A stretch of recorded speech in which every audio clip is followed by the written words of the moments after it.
오늘 25절 말씀을 이렇게 보면 아마 예수님이 율법 교사들과 율법을 가지고 토론을 하고 계셨던 것 같습니다.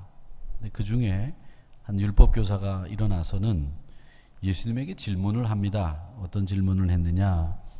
영생을 얻는 방법이 뭡니까? 그걸 질문했어요. 근데 그 질문을 몰라서 한 게 아니라 질문의 의도가 이 성경에도 기록이 되어 있습니다. 25절에 보니까 시험하여 이르되, 예수님을 시험하기 위해서 질문했다는 말씀이죠. 그 시험하기 위해서 예수님에게 질문했다는 말을 보면 율법 교사가 영생을 얻는 방법에 대해서 몰랐던 게 아닙니다. 잘 알았다는 얘기죠. 율법 교사라는 사람은 서기관이라고도 불리우는데, 이 사람들은 요즘처럼 뭐 다양하게 학문을 공부하는 이런 시대가 아니기 때문에 성경 하나만을 가지고 공부를 하고 그 성경 하나만을 그냥 달달 외우다시피 하는 사람들이었기 때문에 이 사람들은 성경 말씀을 뭐 해석하는 것까지 모르는 게 없을 정도였습니다. 그러니까 오늘 그 질문이 몰라서 한 게 아니라 시험하여 예수님에게 질문했다라고 하는 그 질문의 의도를 밝히고 있는 겁니다. 예수님도 이걸 잘 알고 계셨습니다. 그래서 예수님이 여기에 대해서 먼저 대답을 하지 않으시고 26절에 보면 도리어 역질문을 하죠. 성경에 뭐라고 기록되어 있니? 이렇게 역질문을 하는 겁니다. 그랬더니 예수님에게 율법교사가 27절에 보면 그 역질문에 대답을 하는 거죠. 대답하여 이르되 내 마음을 다하며 목숨을 다하며 힘을 다하며 뜻을 다하여 주 너희 하나님을 사랑하고 또한 내 이웃을 내 자신같이 사랑하라 하였습니다. 이렇게 대답을 합니다. 이 말씀은 신명기 말씀과 레위기에 있는 말씀인데, 앞에 말씀은 신명기 6장 5절의 말씀이고 뒤에 말씀은 그러니까 마음을 다하고 뜻을 다하여 힘을 다하여 하나님 사랑하라는 말은 신명기 6장 말씀이고, 원수를 갚지 말고 동포를 원망하지 말고 이웃을 자신과 같이 사랑하라는 말은 레위기 19장 18절의 말씀입니다. 이 신명기 말씀과 레위기 말씀을 통해서 대답을 하는 거죠. 이건 율법 교사가 이미 영생을 얻는 방법에 대해서 누구보다도 잘 알고 있었다라는 얘기가 됩니다. 정확하게 알고 있었던 거죠. 예수님이 뭐라고 대답을 하시는가 하면, 그래 네 말이 옳다, 그러면 그거 행해라, 그렇게 얘기를 하십니다. 그러니까 이 말을 듣고 행해라 그러면 예 알겠습니다, 행하겠습니다, 이렇게 대답하면 되잖아요. 근데 그렇게 대답을 안 하죠. 뭐라고 대답하냐? 다시 질문하죠. 내 이웃이 누구입니까? 29절에서 그렇게 예수님에게 질문을 합니다. 근데 여러분, 이 29절 말씀을 잘 보세요. 내 이웃이 누구이니까, 누구니까 이렇게 하는 질문, 그 질문을 하는 의도가 뭔지를 또 설명해 놓고 있어요. 29절에 보면 그 질문의 의도가 뭐냐면, 그 사람이 자기를 옳게 보이려고 예수께 여짜오되 내 이웃이 누굽니까? 이 옳게 보이려고 하는 말에 대해서 우리는 좀 생각해 볼 필요가 있습니다. 자, 그러면 여기서 여러분에게 질문 한 가지를 던지겠습니다. 여러분의 이웃은 누굽니까? 나는 이웃을 누구라고 생각하고 계시는지 한번 생각해 보세요.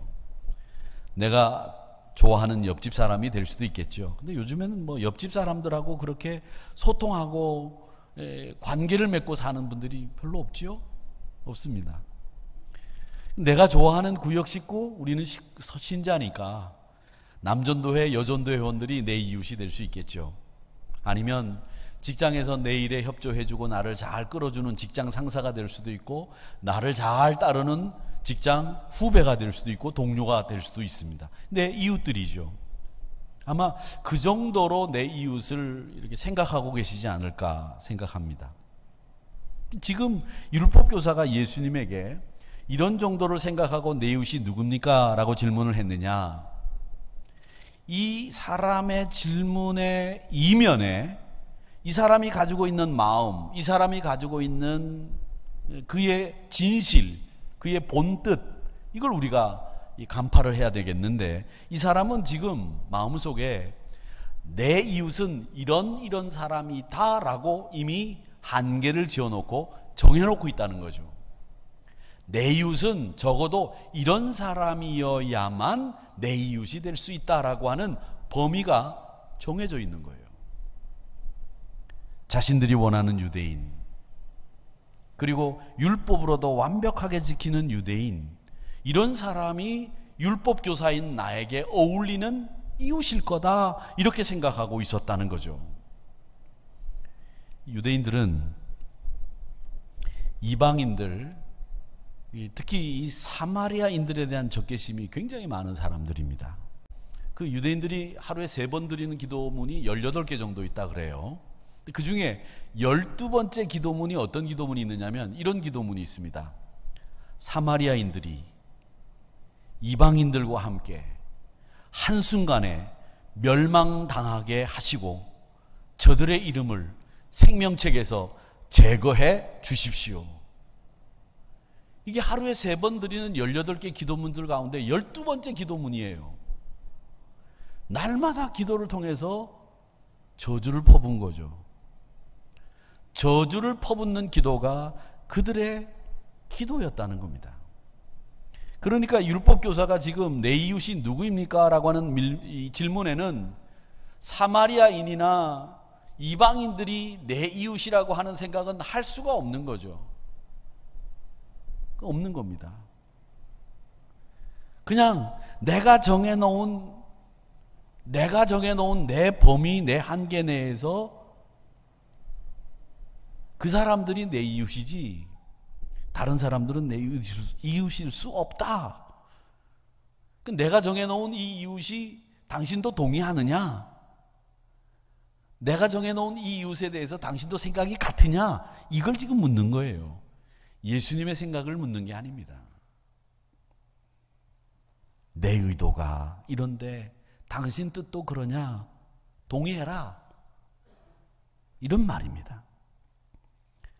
그 말씀을 들은 예수님이 이제 30절부터 쭉 뭘 얘기하시느냐? 그 유명한 선한 사마리아의 비유를 이야기하십니다. 강도가 나오죠. 제사장이 나오고 레위인이 나오고 사마리아 사람이 나오고 강도 만난 사람이 나오고 주막 주인이 나옵니다.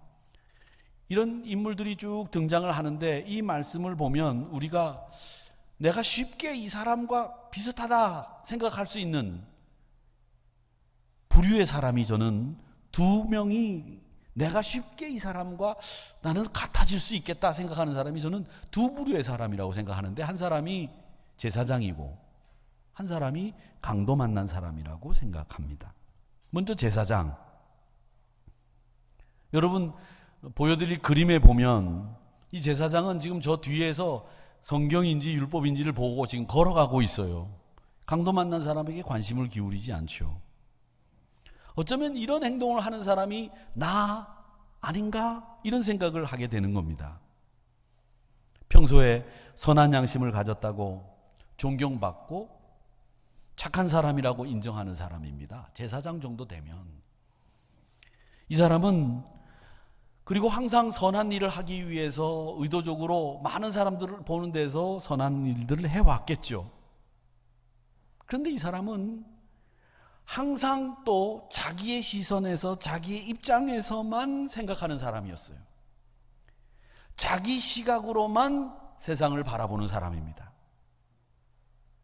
열심히 산다고 인정받고 착하게 산다고 평가받지만 자기가 적극적으로 선한 일을 해야 되는 상황을 딱 만나면 자기 중심으로 생각하고 악한 일을 당한 사람들 수수방관하고 바라보고 뭐 세상을 바꾸거나 영향력을 끼친다? 이런 건 아예 생각하지 않는 그저 그런 사람, 이게 제사장입니다. 근데 우리 여기 앉아있는 저를 비롯해서 우리가 이 제사장과 같은 사람이 될 수 있다는 생각을 하는 거죠.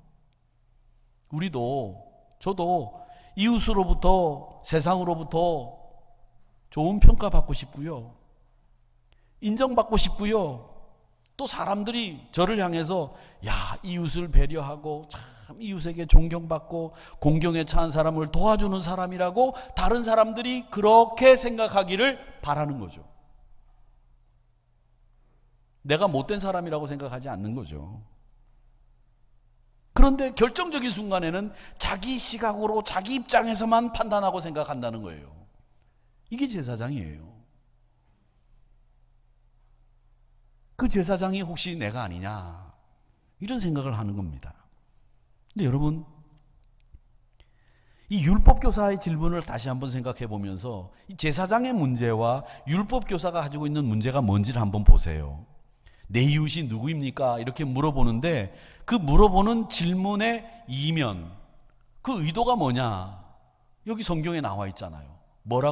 왜 이런 질문을 했느냐? 왜 이런 말을 했느냐? 자기가 옳게 보이려고 예수께 여짜오되. 옳게 보이려고.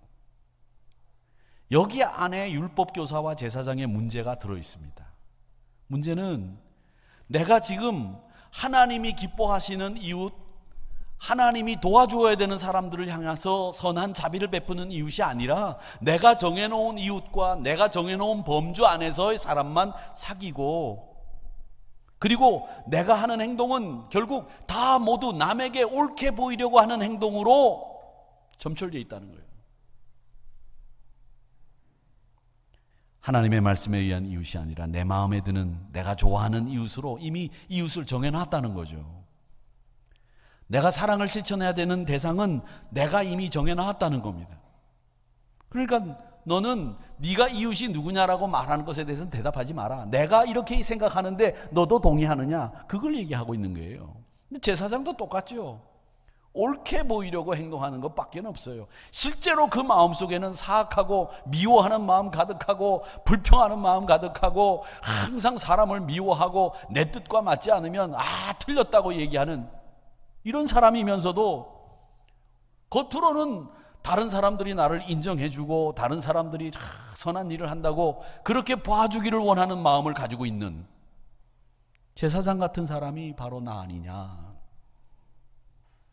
이 제사장을 보면 야, 이거 난데? 이런 생각이 든다는 거죠. 그 다음에 이 강도 만난 사람입니다. 이 강도 만난 사람도 역시 나일 수 있습니다. 왜 강도 만난 사람이 나일 수 있느냐? 물론 우리가 강도 돼서는 안 되겠죠. 강도 돼서 남한테 피해주고 남을 괴롭혀서는 안 됩니다. 근데 요즘은 이 강도들도 참 많아요. 우리 주변에 남에게 고통 주고 남에게 피해 주고 남에게 생명의 위협을 가하는 이런 사람들 정말 많이 있습니다. 금품을 갈취하고 부녀자들에게 못된 짓 하고 남에게 피해 주는 강도들이 우리 생활 주변에 얼마나 많이 있어요. 그러니까 우리가 사실은 이런 사람을 언제 만날지 몰라서 걱정 많이 하죠. 그런 사람 만나게 하지 말라고, 만나게 되지 않게 해달라고 기도도 저는 해야 된다고 생각하는 사람인데, 그렇게 강도가 많다 보니까 그렇게 많은 부분에서 우리가 또 이 강도를 당하는 거예요. 근데 이 강도가 되는 거는 또 그렇게 어렵고 힘든 일이냐? 강력 범죄를 저질러서 칼을 들고 돈을 내놓으라고 해야 강도가 되느냐? 아니에요. 저는 그렇게 생각하지 않습니다. 남에게 상처 주는 것도 강도 되는 거예요. 남에게 고통 주는 거 강도 될 수 있다는 거죠. 근데 우리가 예수 믿는 사람들이 강력 범죄를 저지르는 건 아니지만 진리를 가르친다고 너무 야박하게 두부 못 자르듯이 말이죠. 이건 아니다, 저건 기다 이러면서 이 재단하는 일, 진리를 핑계 삼아서 그렇게 얘기하는, 그렇게 행동하는 일들이 얼마나 많아요. 진리를 추구하다 보면 야박해지는 거예요. 은혜를 추구하다 보면 너무 이분은 진리하고는 상관없이, 원칙하고 상관없이 그냥 구렁이 담 넘어가듯이 그게 그게고 저게 저거고 좋은 게 좋은 거라고 그렇게 살아갈 수 있죠. 또 의를 추구한다고 그러면서 남에게 상처 주고 다른 사람의 권리를 짓밟고 하는 일들을 지금 얼마나 많은 신자들이 저지르고 있고 이 세상이 그렇게 하고 있잖아요. 진리를 지켜야 된다고 막 야박하게 하고, 의를 추구한다고 남의 권리를 뺏고 상처 주고, 강도가 될 수 있다는 거죠. 시편 85편 10절을 제가 묵상을 했는데 멋진 말씀이 여기 있어요. 진리가 누구랑 만나느냐? 참아주는 것과 사랑하는 것이 진리가 함께 가야 되는 길이라는 거예요. 진리를 특별히 사랑하는 사람들은 이 인애와 같이 있어야 된다는 거예요. 참아주고 사랑해주는 그런 사람이 진리를 지켜내야 된다. 그 다음에 의를 추구하는 분들은 의를 추구한다고 하면 화평과 입맞추게 해야 된다는 거죠. 화평이 없는 의는 거짓말이라는 거죠. 의를 추구한다고 분쟁을 일으키고 갈등을 일으키고 소요를 일으켜서 의를 추구한다? 거짓말이라는 거예요. 그건 의 아니라는 거예요. 이게 성경의 가르침이에요. 그래서 인애라고 하는 참아줌과 사랑이 이 진리와 짝을 이루고 가는 거고, 의는 화평과 입맞추어 가는 거고, 그게 시편 85편 10절의 말씀이에요. 사랑이 없는 진리 가짜다. 샬롬이 화평이 없는 의 가짜다. 이게 성경 말씀이죠. 그래서 이사야서 32장 17절의 말씀에 보면 공의의 열매는 화평이다. 네가 공의를 추구했다고 하면 거기에는 꼭 샬롬이 있다는 거죠. 그리고 공의의 결과는 영원한 평안과 안전이 있다. 이렇게 말씀하고 있습니다. 문제는 이런 걸 모르는 분들이 참 많이 있어요. 싸워서라도 쟁취해야 된다. 기독교적인 사고방식이 아니에요.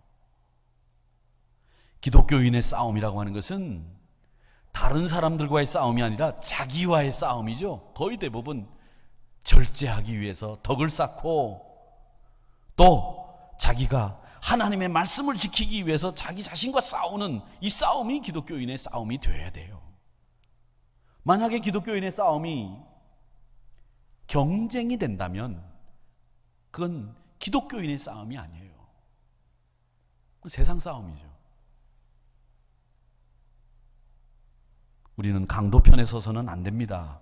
근데 강도로 살 수는 없지만 그 강도 만난 사람도 강도처럼 많은 게 이 세상이에요.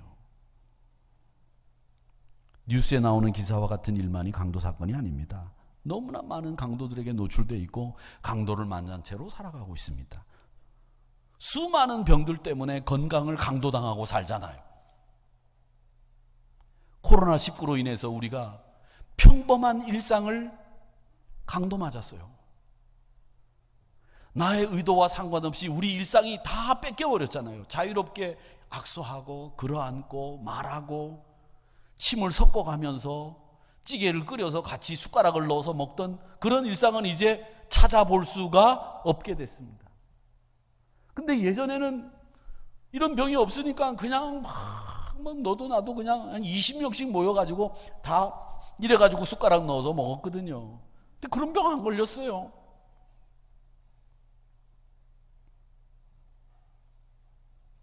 다 뺏겨버렸죠, 우리가. 또 영적으로도 수많은 이단들에 의해서 진리를 강탈당하게 됐습니다. 어떻게 보면 여기 앉아 계신 우리 성도님들 모두가 강도 만난 사람이다. 너무나 여러분 각자 생활의 환경 속에서 많은 것을 강도당하고 계시다. 이런 생각을 합니다. 그 강도 만난 사람과 같은 여러분들에게 우리에게는 지금 이 선한 사마리아인과 같은 이웃이 필요합니다. 새천년이 시작되는 2000년도에 프랑스에서 그 한 노인이 고독사로 사망을 했는데 돌아가신 지 4개월 만에 발견이 됐어요. 백골 상태로. 이 사건을 계기로 해서 프랑스는 두 가지 정책을 펼치게 되는데, 하나는 이웃과 소통이 중요하니까 우리 반상회 같은 그 지역 사람들끼리 서로 고민을 들어주는 제도를 활용하기 시작을 합니다. 그리고 서로를 알기 위해서 인사운동을 전개해요. 우리 은퇴하신 장로님들이 인사 잘하기 운동을 지금 벌이고 있듯이 그렇게 인사하기 운동을 벌였습니다.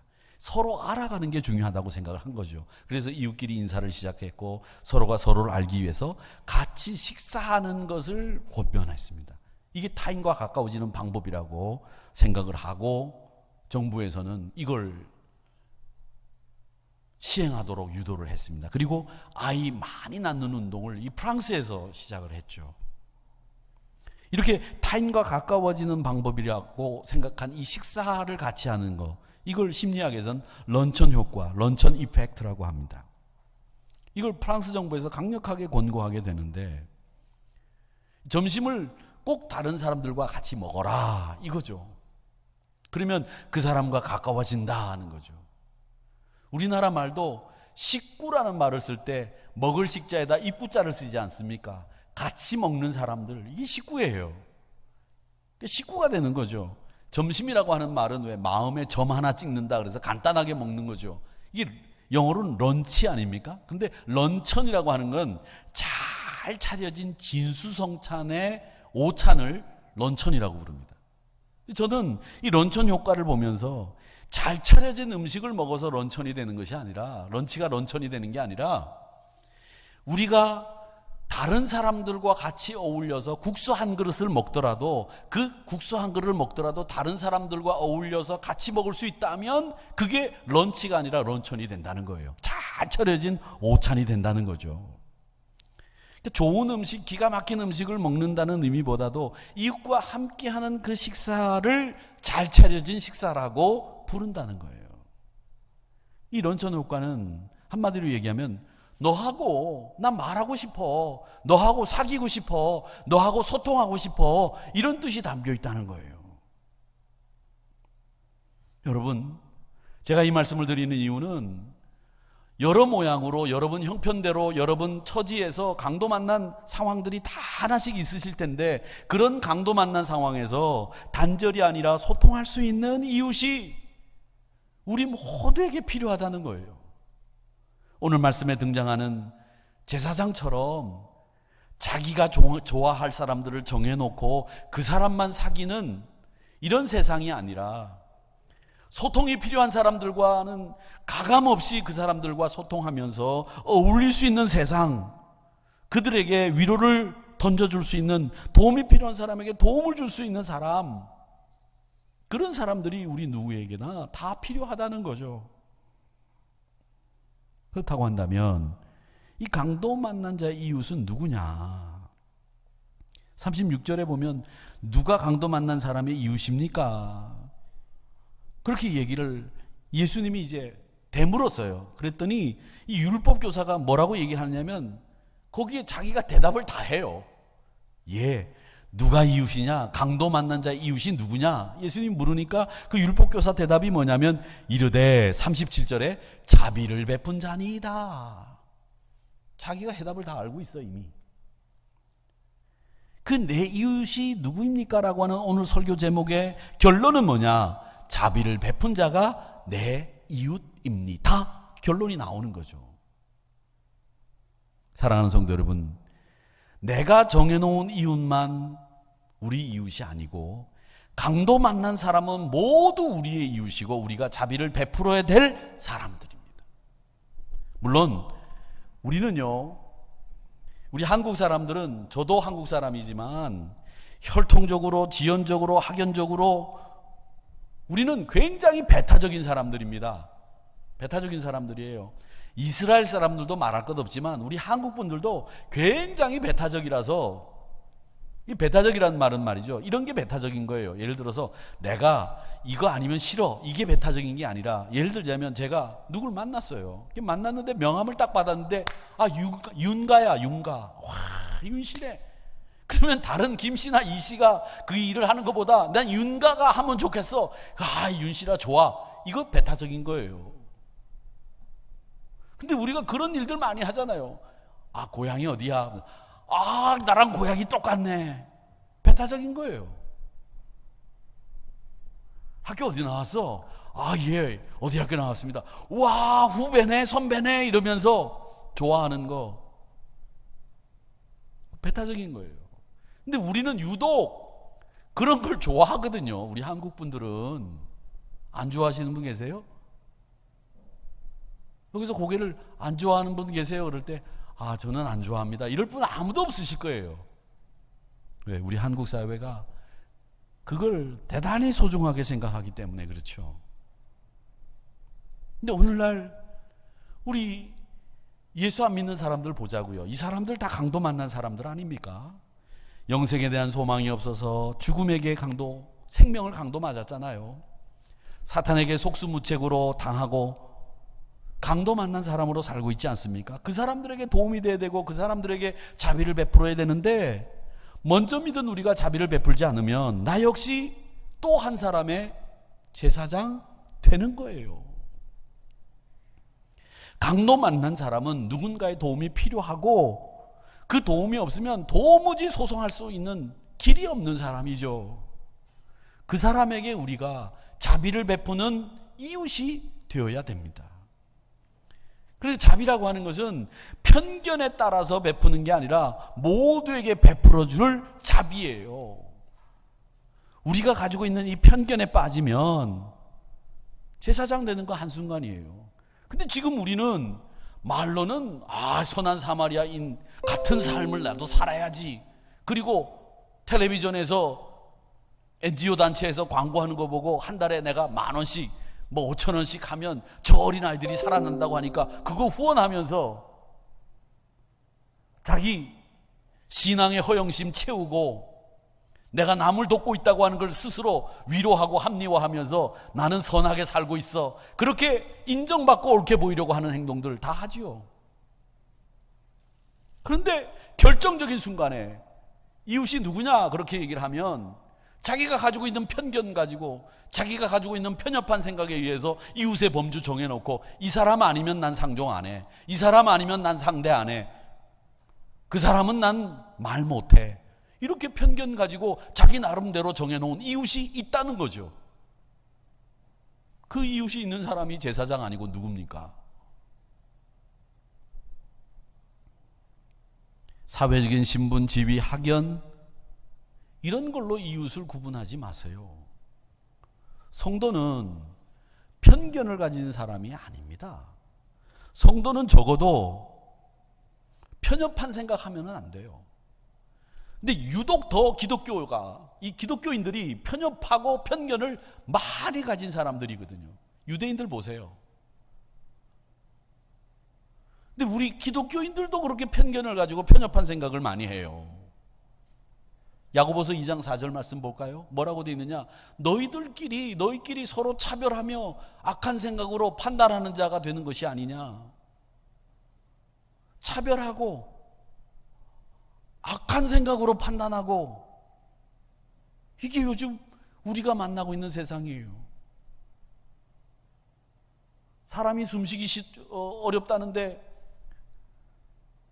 8, 90kg 나가는 그 몸무게를 가진 경찰관이 그 목을 무릎으로 눌러가지고 말이죠. 죽어가는데도 피부 색깔이 다르다는 이유로 판단하고 차별하고 이 인간이 사는 세상이 그런 세상이라는 거예요. 못 배웠다고, 못 가지고 있다고 차별하고 너는 나하고 어울릴 수 없어. 이게 우리가 살고 있는 세상이라는 거죠. 야고보서 2장 4절은 분명하게 얘기합니다. 너희끼리 서로 차별할 수 있느냐? 악한 생각으로 판단할 수 있느냐? 차별하지 말라는 거예요.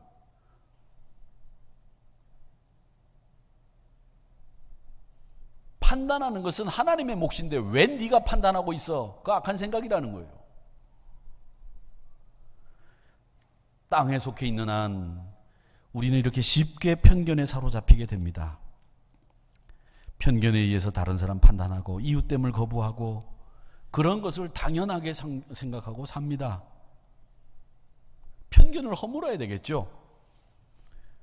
그 편견을 허무는 방법이 뭐냐? 뭡니까? 누구나 똑같이 대하고 누구나 똑같이 생각하면 됩니다. 물론 그 방법이 맞아요. 그런데 성경은 오늘 말씀에 우리에게 해답을 주고 있어요. 해답을 뭐라고 주고 있느냐? 33절에 보면 예수님이 그 사마리아 사람에 대해서 어떻게 얘기하시느냐?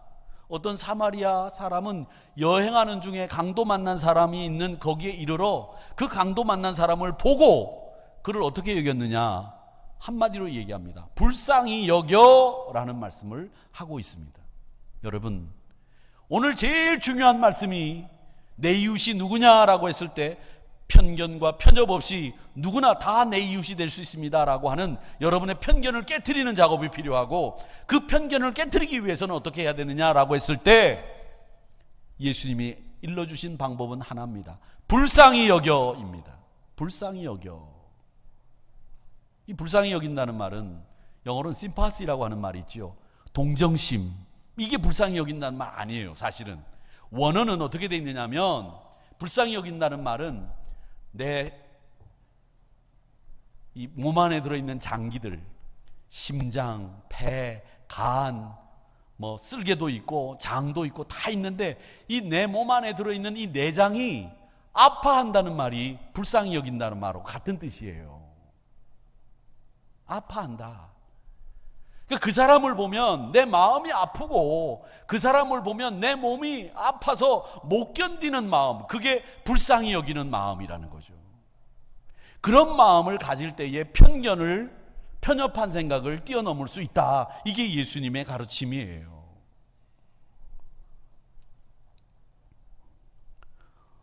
근데 어떤 분은 이 불쌍히 여기는 마음에 대해서 이런 글을 써놓으신 걸 제가 봤어요.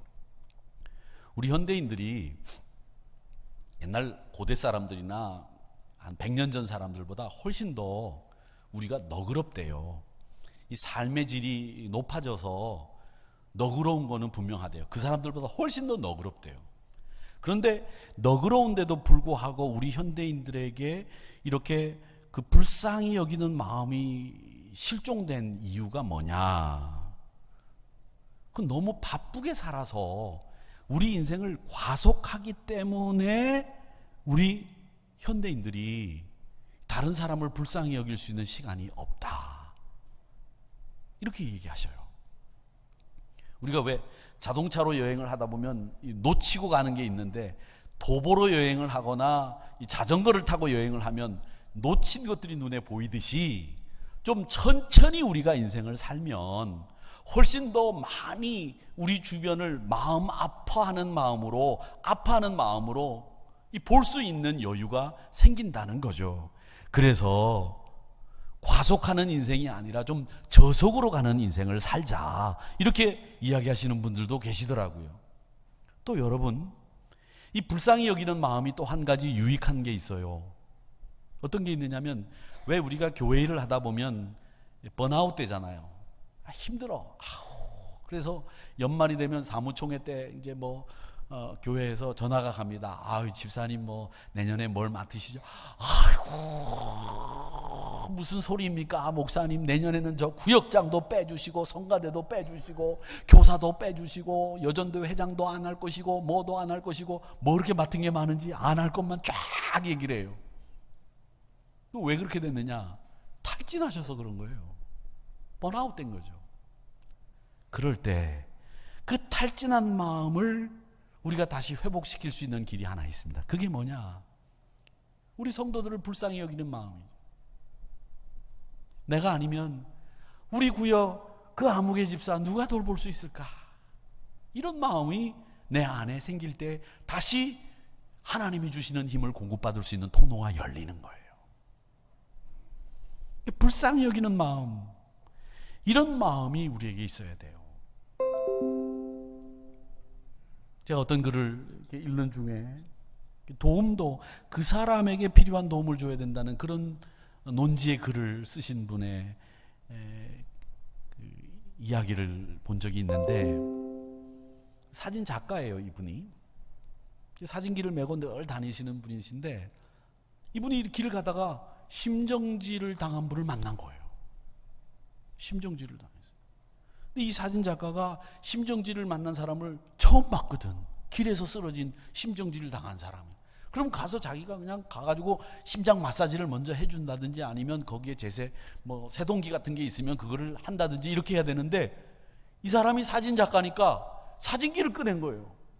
그래가지고 이 사진 제목을 뭘로 할까 이러면서 사진을 찍는 거예요. 그 사람을 살릴 생각은 안 하고. 그러니까 이 사람이 죽어가면서 나 좀 빨리 이 심장 마사지를 해달라고 막 소리를 쳐가지고 이 사람이 버뜩 정신이 들어서 카메라를 놓고 그 사람을 심장 마사지를 해가지고 어쨌든 살렸어요. 살렸는데 이 죽었다가 산 사람이, 아니 내가 사람이 죽어가는데 그래 사진기를 들이대고 사진을 찍을 수 있느냐고. 그때 사진작가가 뭐라 그러냐면, 무슨 소리를 하느냐고, 내가 흑백도 아니고 칼라로 사진을 찍어가지고 당신을 말이야 정말 유명한 스타가 될 수 있도록 만들 수 있었는데 그런 소리를 할 수 있느냐고, 이런 이야기를 나누는 거예요. 이 이야기가 여러분에게 던져주는 메시지가 뭔지는 모르겠습니다. 다 각자 여러 가지 생각을 할 수 있겠죠. 근데 저는 한 가지 포인트를 우리 입장에서 항상 돕는다는 거죠. 야, 난 너한테 흑백 사진이 아니라 칼라 사진으로 찍어주려고 하는데 무슨 그렇게 불평이 많아. 내 입장에서의 흑백 사진이나 칼라 사진은 굉장히 호사를 부리는 거고 큰 도움을 주는 거라고 생각하는 거지만, 그 사람에게 필요한 것은 지금 심장 마사지잖아요. 이런 식의 어긋나고 이런 식의 코드가 안 맞는 도움과 자비가 우리 주변에 너무 많다는 거죠. 제사장도 아마 강도 만난 사람 보고 도와줘야 되겠다는 마음이 있었을 겁니다. 왜 없었겠어요? 근데 그가 실천하지 못했던 이유는 한 가지입니다. 오늘 이 33절의 말씀처럼 불쌍히 여기는 마음이 그에게 없었던 거예요. 그 사람을 보고 온 마음이, 온 몸이 아파하는 경험이 없었기 때문에 그도 머릿속으로 도와줘야 되겠다는 생각을 했고 누군가 도와줘야 되겠다는 안도를 하고 그 길을 떠났는지는 모르겠지만 그는 도와주지 못했다는 겁니다. 사랑하는 성도 여러분, 오늘 말씀은 성경 안에 다 답이 있어서 굳이 여러분들에게 다른 성경을 인용할 필요가 없는 말씀입니다. 편협하고 편견으로 점철되어 있는 그 율법 교사가 예수님에게 이웃이 누굽니까? 시험하기 위해서 물었던 질문, 그 질문 앞에 예수님은 도리어 역으로 그에게 질문을 해서 그의 입에서 누가 이웃인지를 고백하게 만드는 이 이야기, 선한 사마리아인의 비유라고 하는 이 말씀은 우리에게 너무나 많은 이야기를 시사하고 교훈합니다.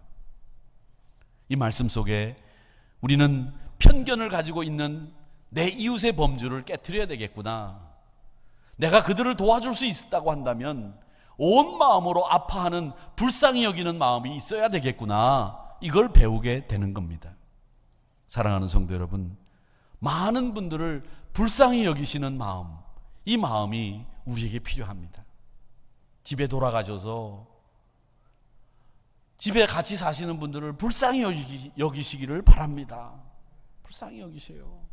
내가 아니면 이 양반 어디 가서 밥을 먹을 수 있겠으며, 내가 아니면 이 와이사스는 누가 다려줄 것이며, 내가 아니면 이제 먹을 때마다 질질 흘리는데 그 누가 닦아줄 거며, 내가 불쌍히 여겨야지. 저 정말 너무 많이 흘려요. 불쌍히 여기셔야 돼요. 또 남성분들도 집에 돌아가셔서 그 안에 계신 분들 불쌍히 여기시기 바랍니다. 내가 아니면 누가 사랑해 주겠어요? 이 모양인데 내가 사랑해 줘야지. 아니겠어요? 온 마음으로 아파하시기를 바랍니다. 그게 불쌍히 여기는 마음이에요. 이게 우리 예수님이 진정한 이웃, 자비를 베푸는 삶이라고 말씀하시고 있습니다. 사랑하는 성도 여러분, 이 땅에 강도 만난 사람 너무나 많은데 자비를 베푸는 진정한 이웃, 편견을 극복하기 위해서는 불쌍히 여기는 마음, 그 마음 가지시고 우리의 아름다운 삶을 살아가시는 저와 여러분이 되시기를 주님의 이름으로 축원합니다.